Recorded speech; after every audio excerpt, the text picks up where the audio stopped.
కన్నా నీ ప్రేమ మధురమయ్యా. ప్రాణ స్నేహితుడా, నీ సన్నిధి పరిమళమే జుంటె తేనె కన్నా నీ ప్రేమ మధురమయ్యా. తండ్రి దేవా ఆనందమా, నీ బడిలో నాకు సుఖము. తండ్రి దేవా ఆనందమా,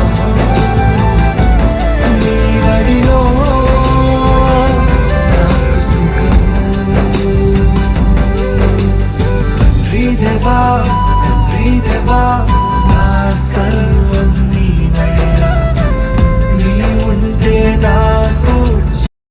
చదువువాడు పరిగెత్తుచు చదువు వీలగునట్లు నీవు ఆ దర్శన విషయమును పలక మీద స్పష్టముగా వ్రాయము.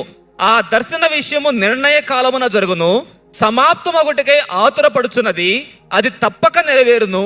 అది ఆలస్యముగా వచ్చినను దాని కొరకు కనిపెట్టుము, అది తప్పక జరుగును. మనం చూసినప్పుడు గమనించండి, ఇక్కడ దేవుడు మాట్లాడుతూ రాసి పెట్టుకో, నేను ఎట్లా చేస్తాను చెప్తాను నీకు. నేను చేయబోయేదా రాసి పెట్టుకోయ్యా, నీకు ఇస్తున్న ఈ దర్శనాన్ని రాసి పెట్టుకో. వాడు అంతం ఎలా ఉంటుందో నేను చెప్తున్నా. వాడి సంగతి నేను తీరుస్తాను, ఏం మాత్రం విడిచిపెట్టను.